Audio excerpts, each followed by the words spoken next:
It's a sad period for the Namibian nation to lose such an eminent and iconic person, the person who guided us and led us through a very difficult struggle, which we waged against the apartheid occupation of our country for so many years.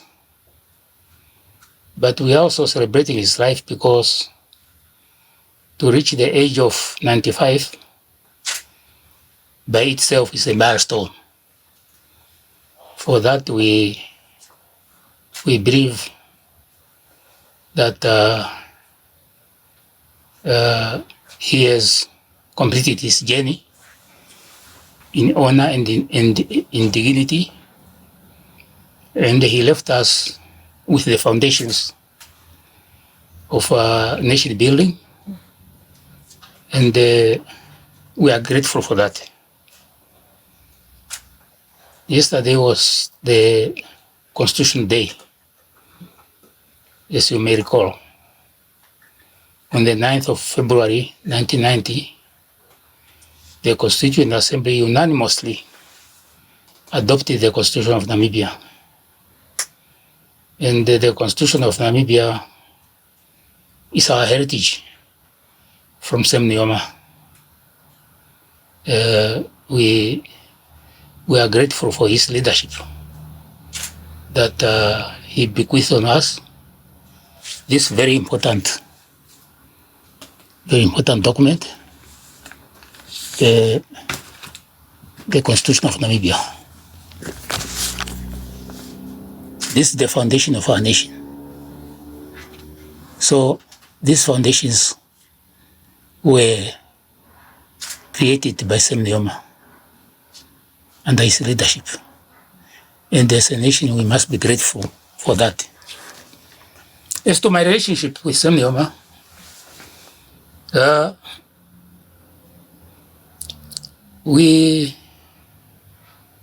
worked with Sam Nujoma from far back. The first time I met him was in Zambia in 1966.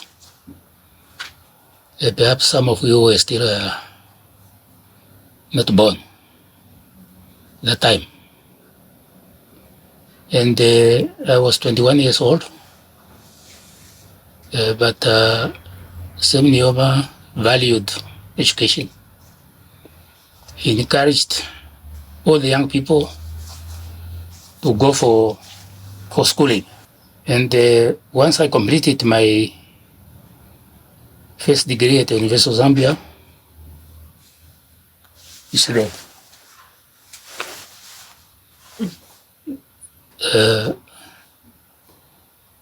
he assigned me to start that school, the Bush School.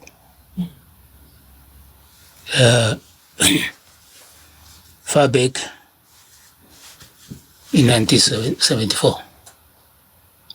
That was my first assignment by President Sam Nujoma in SWAPO, to establish a school for the Namibian children. These are children whose parents were forced out of Caprivi Strip, now Zambezi region, because of the war there between the Plan Fighters and the South Africans. SWAPO decided that as an organization, it wanted to take care of the Namibians who were in exile. Normally, they were supposed to be sent to refugee camps. So there was a refugee camp in Zambia called Mayukwayukwa in northwestern Zambia. These parents of those children were first sent there. Then SWAPO appealed to the Zambian government to say that no, our people will take care of them. Then SWAPO secured a place west of Lusaka, in an area called Makeni. That is where I started my first school, as you see me there, under a tree. that was in Zambia. So from there, Nujoma decided to send me to the United Nations to work with the United Nations Council for Namibia. That is 1975. In fact, I went there 76. Then I stayed in New York up to 78. Something happened that one of our comrades died in a car accident. That was Comrade Kalenga, who was Secretary for Education. So Nujoma said, Comrade Angula, we need your service back home. Come back from the comfort of United Nations and New York. So that we can strengthen our structures at home. So in 1979, I went back to Angola. Then first I was appointed as SWAPO Secretary for Information. Then later as SWAPO Secretary for Education and Culture. So that was a very difficult time because within Namibia there was a conscription there. Many young people being conscripted forcibly in the colonial forces. So many young people left the country. And they found us in Angola there. So we had to expand our education system. So after Kasinga especially, the Cubans decided to establish schools in Cuba for the survivors of Kasinga. So we had 2 schools there. Then SWAPO also decided to establish a school in the Republic of Congo, Congo-Brazzaville. Then we had also to send many young people to West Africa to complete their secondary education. Many people you see here working in the government went through that process, including Prime Minister Sarah Kongero Madira. She went to Sierra Leone, very young, and so on. The fact that I had a close relationship with Nujoma is because of Nujoma's interest in education. He was very much interested in education. And at independence, he identified what he called priorities over priorities, sectors. The sector of health, the sector of agriculture, housing, and education. So education was always his priority. That's why he kept me there from 1990 to 2005. I was there in the sector of education. That demonstrates his trust in my work, and I'm grateful for that. Then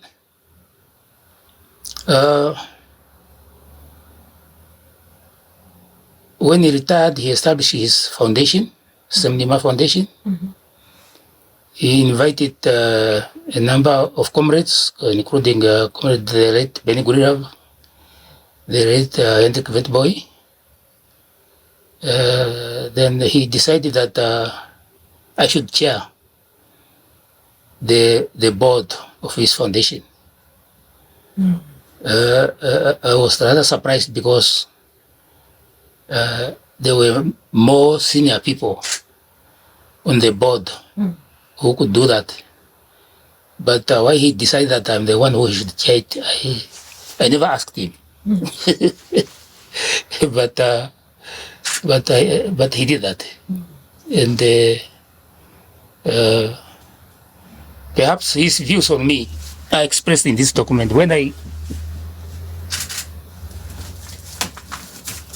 I reached the age of 80, Yes. this is what he wrote about me. This was his message of congratulation. That will explain his view and his trust in me. I have been in difficult situations with him. One particular event was the event of April 1, 1989. We reached the ceasefire with South Africa before April 1, the day before April 1.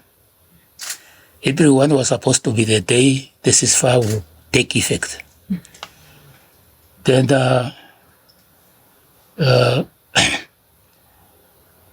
SWAPO guerrillas and South Africans on that particular day fought very vicious battles throughout northern Namibia, and the ceasefire broke down. Then those who broke out the ceasefire were the Western Five. I don't know whether you know what I'm talking about. These are the countries which negotiated 435. Then the Soviet Union, the Russians, the Cubans, Angolans, South Africans met at Mount Echo. Mount Echo is a lodge. As you go before you reach Chuarongo, you go to the west as if you are going to Hucho. Yes. Yeah. These people met there to see how to reestablish the ceasefire. Then the Cuban insisted that perhaps there was no sufficient confidence building measures between SWAPO and South Africa. It is high time South Africa and the SWAPO met. So Nujoma invited me to join him to go to southern Angola. It is a town called Kahama.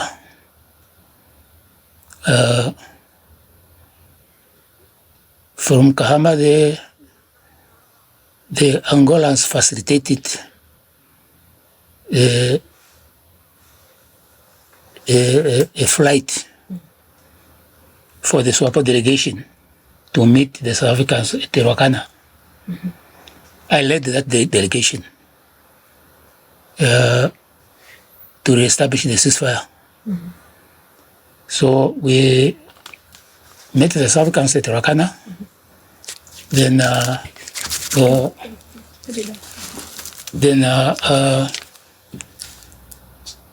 we eventually agreed of measures to take measures to establish the ceasefire. It was a very, very difficult time. Even the best of our friends were blaming us of all sorts of things that time. So that event, I can only speculate that perhaps that I shared that event with him. That's why he developed the trust in me, because it was a very difficult situation, and that my team was able to negotiate a ceasefire, and eventually the ceasefire to re-establish it, and eventually for us to return to Namibia. Perhaps that is one of the events which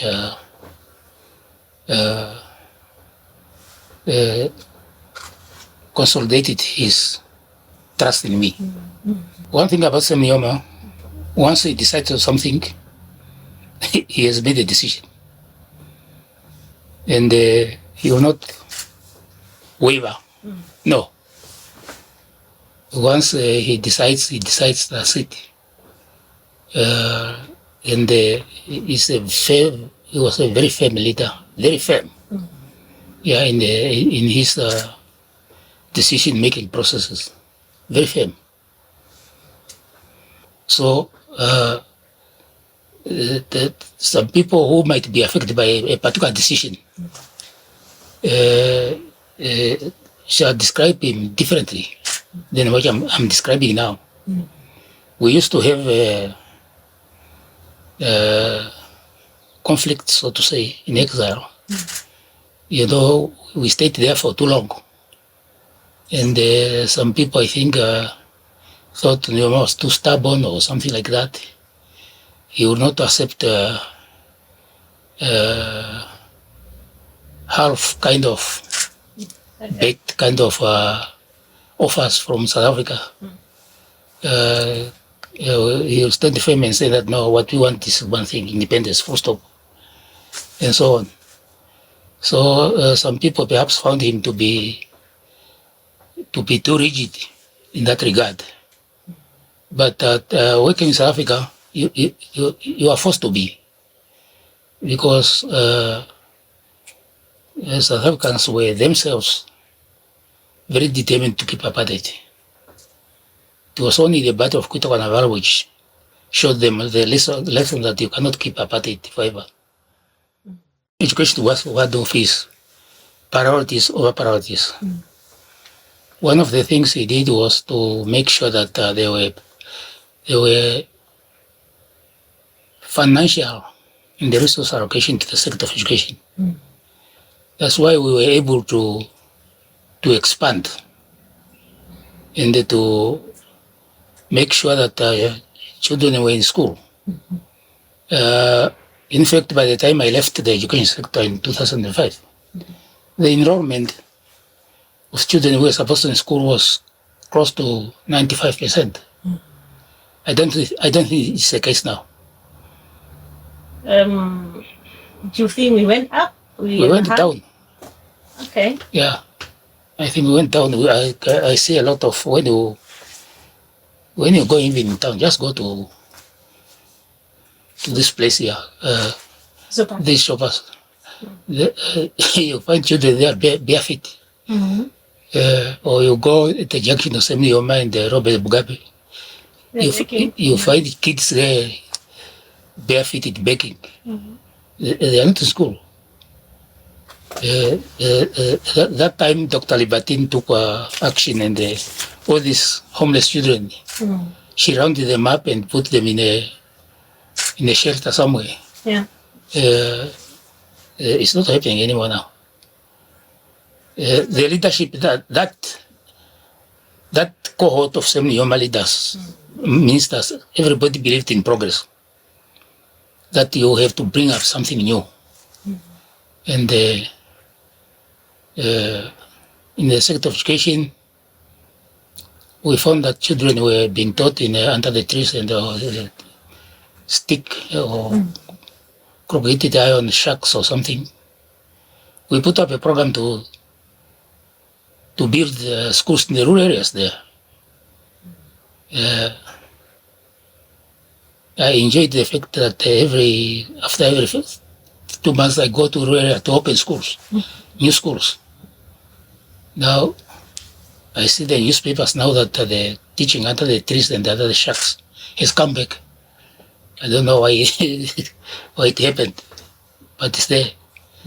I see one of the councillors in Kavango said, down with Kabashu schools or something like that. So Sam Nujoma believed in progress. Yeah. He will build hospitals, railway to Ondangwa, Transcapivi, Transkarahari, whatnot. You know, he really believed in that. And you working under him, you are also forced to do things. Yeah, to bring about change, to bring about progress. When I was there, this was my policy. This is what guided me, Education for All. If you read this small book. But people, some of the comrades took it that this was Nahas's education, so let us change it or something. Now they found that they did think through. They want to go back to this now. I said you are confusing teachers. You oriented teachers this way, then you come back this way. Then you go back. Where do you stand now? It's unfortunate. But politicians, they don't differentiate that sometimes when they have a difference with another politician, as they say, when the elephants fight, the grass suffers. It's the children who are suffering now. But that was a time of really some kind of awakening. I'm not the only one who went in exile at that age. Many more people. And even after 1975, people went in exile with children on their back. Some of these kids who call themselves children of the struggle, they went in exile when they were still in a court or something like that. When I was in Zambia teaching there, when these people arrived, some were breastfeeding, so it was just the spirit of the time. Sam Nujoma worked for people, not necessarily for himself. Unfortunately, those ideals are fading now because people are going to politics now because of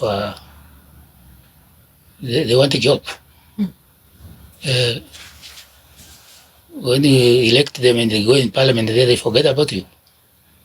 Sam Nujoma will not do anything like that. I'm a product of Sam Nujoma. I'll do my civic duties to help where I can, in a concrete way, as I'm doing now with my COSDEX, the Community Skills Development Centers. Namibia, Group 3! Namibia, Group 3! Namibia, Group 3! Victory! Victory! Victory!